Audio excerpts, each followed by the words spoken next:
Hola, ¿qué tal? ¿Cómo están? Llegamos al quinto video en el desarrollo de las progresiones de humanidades 3 y ya a este punto podemos ver que el estudiante no solo ha aprendido a observar, tiene la capacidad de abstracción, sabe emitir juicios razonados. Y entonces aquí ya se da un paso más profundo, que es entrar en la vida común, reconocer que el estudiante no es aislado, sino depende de otros. Y por ello es importante explicitar algo central, que la vida social no funciona al azar, no es algo espontáneo que ya esté dado, ¿no?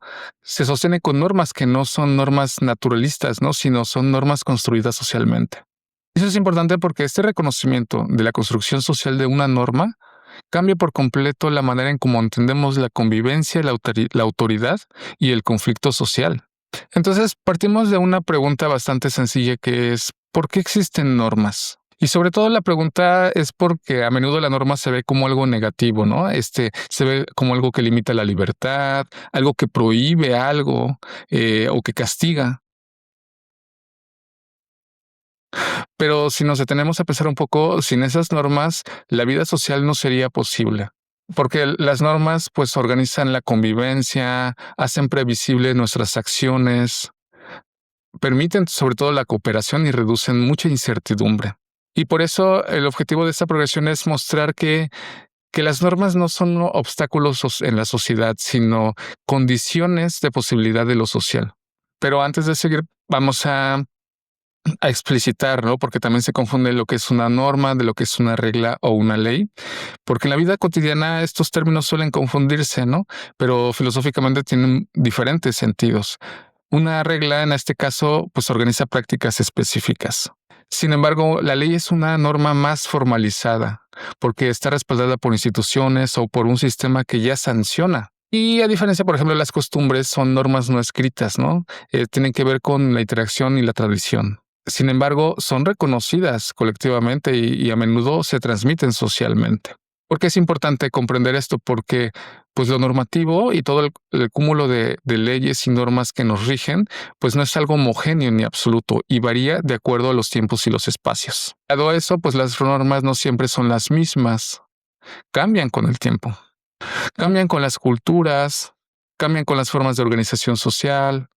Por ejemplo, lo que hoy puede ser posible o natural, en otros momentos quizás fuese impensable.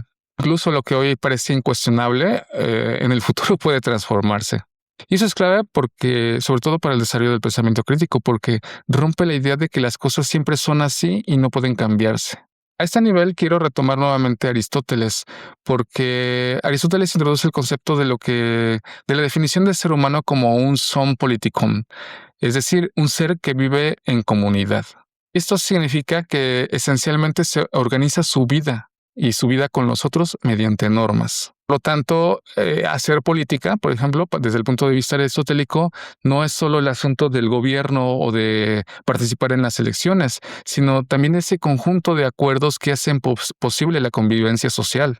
Y desde esta perspectiva, las normas no son un simple accidente o emanan de la nada por pura costumbre, sino que son una expresión de nuestra condición social. Esto está interesante porque también se conecta con el contractualismo. Ya vimos un autor anterior que era Hobbes, pero también otros autores clásicos del contractualismo son John Locke o Rousseau.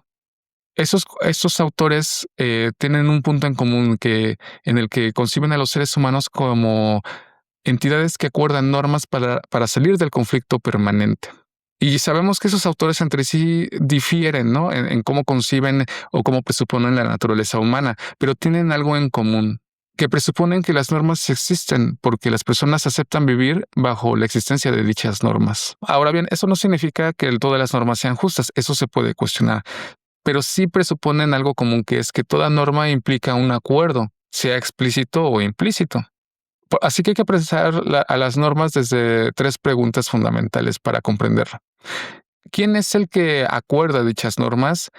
¿A quién benefician esas normas?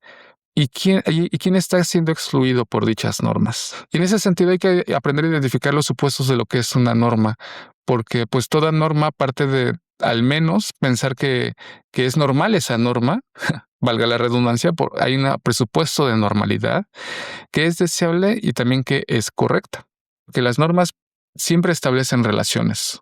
Es decir, Debemos aprender a mostrar que las normas no simplemente son enunciaciones al vacío o que son caprichosas, sino que relacionan el poder, quién ejerce poder sobre otro, la noción de autoridad quizás, la cultura, la historia y las prácticas cotidianas. Por lo que, la norma, al presuponerse relacional, al presuponer relaciones entre entidades o interacciones entre entidades, pues no solo regula conductas en un entorno social, sino también produce dichas relaciones. Retomando las primeras presuposiciones que hablamos de la norma, por ejemplo, una norma ordena, pero también excluye a quienes no están incluidos en dicha norma. También define quién pertenece a qué y quién es excluido nuevamente. También la norma está orientada a mostrar quién cumple dicha norma y quién se desvía de dicha norma. Ok, ya vimos que tiene presupuestos, que establece relaciones, pero vamos a ir un poquito más allá sobre la noción de norma, ¿qué es lo que está presuponiendo? Parece que debe haber conflicto esencial. Que la norma se trata sobre la regulación de los conflictos, es decir, conflictos presupuestos o conflictos generados por la norma. Y es importante entender que el conflicto no es un error del sistema, al contrario, es parte esencial de la vida social. Con esto nos estamos preparando a entender que el conflicto es esencial a la vida social, no como caos, sino como expresión de tensiones normativas. Pero lo que aquí es importante no es aprender leyes, ni códigos, ni normas, sino diseñar situaciones donde el estudiante pueda analizar normas en su contexto inmediato. Por ejemplo, la familia, la comunidad, el salón de clases.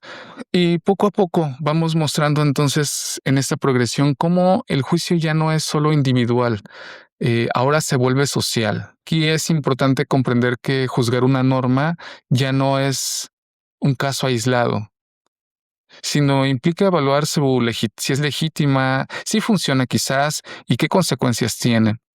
Y vamos a ir cerrando esta parte con que la norma es esencial porque las compartimos, pero nos ayudan a convivir y no simplemente a coexistir con los otros. Hay que reconocer que las normas tienen esta construcción que se ha dado con el tiempo, pero no debilitan necesariamente lo social, sino que la vuelve más consciente.